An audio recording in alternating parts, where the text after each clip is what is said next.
VK Mishra present. हमारे channel पर बने रहने के लिए हमारे चैनल को लाल बटन दबा करके सब्सक्राइब करें और साथ में बेल आइकन घंटी दबाएं। जय श्री राधे कृष्ण। आप सभी का हमारे YouTube चैनल पे बहुत बहुत स्वागत है। यूं ही ज्ञानवर्धक जानकारियाँ प्राप्त करने के लिए हमारे इस चैनल को लाल बटन दबा करके सब्सक्राइब करें, साथ में बेल आइकन घंटी दबाएं ताकि मेरे वीडियो का नोटिफिकेशन आपके पास सबसे पहले पहुंचे। आइए आज जानते हैं आषाढ़ माह कृष्ण पक्ष में पड़ने वाली एकादशी योगिनी एकादशी के व्रत, विधि, महत्व, नियम और कथा के बारे में। योगिनी एकादशी का व्रत हर वर्ष आषाढ़ माह कृष्ण पक्ष की एकादशी तिथि के दिन योगिनी एकादशी का व्रत किया जाता है। हर माह के कृष्ण पक्ष और शुक्ल पक्ष में एकादशी तिथि के दिन एकादशी का व्रत किया जाता है। हर माह की एकादशी का अपना अपना विशेष महत्व बताया गया है। इसी प्रकार से योगिनी एकादशी का एक अपना विशेष महत्व है। योगिनी एकादशी व्रत के प्रभाव से कुष्ठ जैसे रोगों का भी अंत हो जाता है। योगिनी एकादशी का व्रत करने से सभी प्रकार के पाप और तापों से मुक्ति मिलती है। मनुष्य के जब पाप और ताप नष्ट होते हैं तभी जाकर के उन्हें सभी प्रकार के सुख और समृद्धि की प्राप्ति होती है। योगिनी एकादशी का व्रत करने से या कथा श्रवण करने से कहा जाता है कि 88,000 ब्राह्मणों को भोजन कराने जितना इस व्रत को करने से पुण्य फलों की प्राप्ति होती है। योगिनी एकादशी का व्रत सभी प्रकार के पापों को हरने वाला। जो भी जातक योगिनी एकादशी का व्रत करते हैं, इस व्रत में नियम और निष्ठा का पालन करना चाहिए। शुद्ध और सात्विकता का ध्यान रखना चाहिए, तभी जाकर के व्रत पूर्ण हो पाता है। एकादशी व्रत करने वाले को चाहिए कि 10वीं की रात्रि से ही इस व्रत के नियम और निष्ठा का पालन करे। जो भी जातक एकादशी का व्रत करते हैं उन्हें चाहिए कि 10वीं की रात्रि शुद्ध और सात्विक भोजन ही ग्रहण करे। इस दिन मांस, मदिरा, लहसुन, प्याज आदि का बिल्कुल त्याग कर दे और शुद्ध सात्विक आहार लेते हुए भगवान नाम का स्मरण करे। रात्रि में ब्रह्मचर्य का पालन करे, भगवान नाम का स्मरण करते हुए सोए और अगले दिन जाकर के सुबह ब्रह्म मुहूर्त में उठ करके अपने सभी नित्य क्रियाओं से निवृत्त होकर के गंगा नदी में या घर के जल में ही थोड़ा सा गंगा जल मिला करके स्नान करे, शुद्ध वस्त्र धारण करे और फिर सबसे पहले भगवान सूर्य देव को अर्घ्य प्रदान करे। भगवान सूर्य देव सभी प्रकार के आरोग्य को प्रदान करने वाले हैं, इसलिए भगवान सूर्य देव को अर्घ्य प्रदान जरूर करें। इस बार एकादशी का व्रत 5 जुलाई 2021 दिन सोमवार को योगिनी एकादशी का व्रत किया जाएगा। सोमवार दिन होने के कारण इस व्रत का और भी महत्व बढ़ जाता है। सोमवार का दिन भगवान भोलेनाथ का दिन माना गया है। जो भी जातक भगवान विष्णु का अगर पूजन करते हैं तो इससे भगवान भोलेनाथ प्रसन्न होते हैं, और जो भी जातक भगवान शिव का पूजन करते हैं इससे भगवान विष्णु प्रसन्न होते हैं, क्योंकि एक दूसरे को सभी इष्ट मानते हैं। सोमवार दिन होने के कारण अगर भगवान शिव का पूजन करे योगिनी एकादशी के साथ साथ तो इससे अनंत गुना पुण्य फलों की प्राप्ति होती है। भगवान शिव को प्रसन्न करने के लिए भगवान भोलेनाथ ही एक ऐसे देव हैं जो कि थोड़े से जल से ही अपने भक्तों के ऊपर प्रसन्न हो जाते हैं और अपना कृपा बरसाते हैं। भगवान शिव की कृपा प्राप्ति के लिए भगवान शिव को जल से उनका अभिषेक करे, अमृत से अभिषेक करे। भगवान भोलेनाथ के ऊपर 3 पत्तों वाला राम का नाम लिख करके भगवान शिव को बिल्वपत्र अर्पित करे, उन्हें वस्त्र चढ़ाएं, यज्ञोपवीत चढ़ाएं, धूप दीप दिखाते हुए नैवेद्य भगवान को चढ़ाएं और भगवान की आरती करें। इससे भगवान भोलेनाथ भी प्रसन्न होते हैं और इससे भगवान विष्णु भी प्रसन्न हो जाते हैं।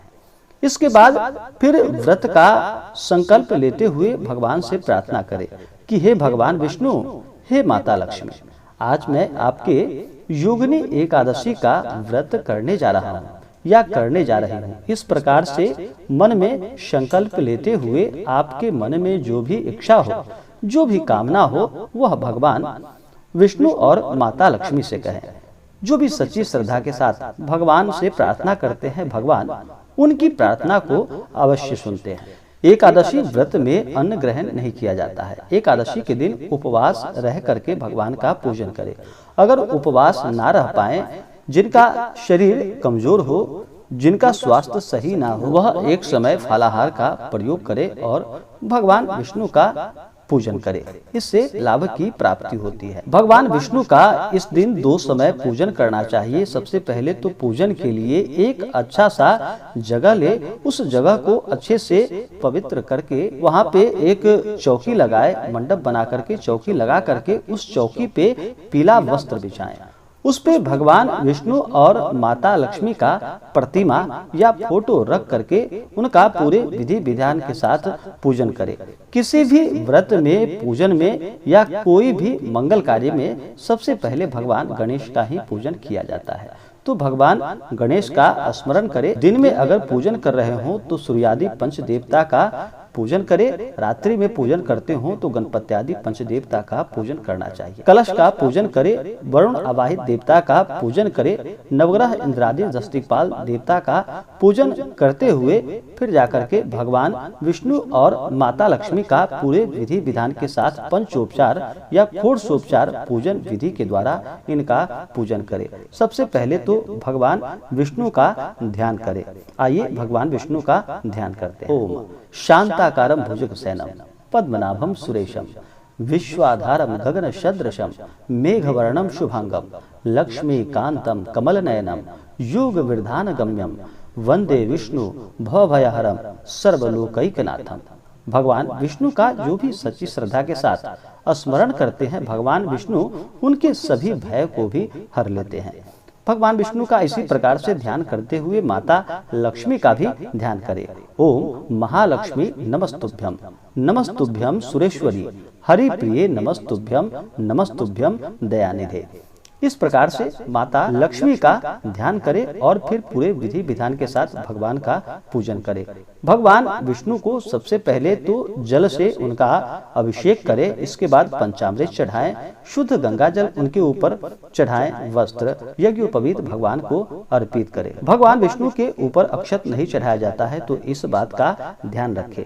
भगवान को अक्षत की जगह तिल चढ़ाएं, चंदन पुष्पों की माला भगवान विष्णु को अर्पित करें। विशेषकर अगर कमल का पुष्प मिले तो यह लाभकारी होगा। भगवान विष्णु को कमल नयन भी कहा जाता है, तो कमल का पुष्प चढ़ाएं तो इससे लाभ की प्राप्ति होती है। इसके बाद भगवान को तुलसी दल अर्पित करें, धूप दीप दिखाएं, अनेक प्रकार का नैवेद्य भगवान विष्णु को अर्पित करें, द्रव्य दक्षिणा चढ़ाएं, पुंगी फल तांबूल अर्पित करें। उसके बाद फिर माता लक्ष्मी का भी इसी प्रकार से पूजन करें। माता लक्ष्मी के ऊपर जल चढ़ाएं, वस्त्र चढ़ाएं, माता को श्रृंगार की वस्तुएं चढ़ाएं, अक्षत चंदन पुष्पों की माला माता को अर्पित करें। महिलाएं माता को सिंदूर चढ़ाएं और पुरुष माता लक्ष्मी को चंदन चढ़ाएं। फिर माता लक्ष्मी को धूप और दीप दिखाएं, अनेक प्रकार का नैवेद्य अर्पित करें, इससे लाभ की प्राप्ति होती है। द्रव्य दक्षिणा चढ़ाएं, पुंगी फल तांबूल माता को अर्पित करें, श्रीफल माता को अर्पित करें, तो यह बहुत ही लाभकारी। इस प्रकार से पूजन करते हुए फिर योगिनी एकादशी व्रत का कथा श्रवण करें। उसके बाद फिर पूरे विधि विधान से भगवान की आरती करें। रात्रि में भजन कीर्तन करते हुए, जागरण करते हुए अगले दिन जा करके सुबह उठ करके स्नान करके शुद्ध वस्त्र धारण करे, भगवान का एक समय पूजन कर ले, उनका आरती कर ले। इसके बाद ब्राह्मणों को भोजन कराए, ब्राह्मणों को दान और दक्षिणा दे, फिर व्रत का पारण समय के अनुसार करे। तो आइए सबसे पहले जानते हैं योगिनी एकादशी के शुभ मुहूर्त के बारे में, और इसके बाद फिर योगिनी एकादशी व्रत का कथा श्रवण करेंगे। योगिनी एकादशी का व्रत इस बार 5 जुलाई 2021 दिन सोमवार को किया जाएगा। योगिनी एकादशी तिथि प्रारंभ समय 4 जुलाई 2021 दिन रविवार शाम 7:55 और एकादशी तिथि की समाप्ति होगी 5 जुलाई 2021 दिन सोमवार रात्रि 10:22 और योगिनी एकादशी व्रत का पारण 6 जुलाई 2021 दिन मंगलवार को सुबह 5:39 से सुबह 8:16 तक इस व्रत का पारण किया जाएगा। कभी भी एकादशी व्रत का पारण हरिवासर समाप्त होने के बाद किया जाता है। इस बार योगिनी एकादशी व्रत का पारण यववीर्णेन पारणम, यानी कि जौ के आटे से इस बार योगिनी एकादशी व्रत का पारण किया जाएगा। तो आइए सुनते हैं योगिनी एकादशी की कथा।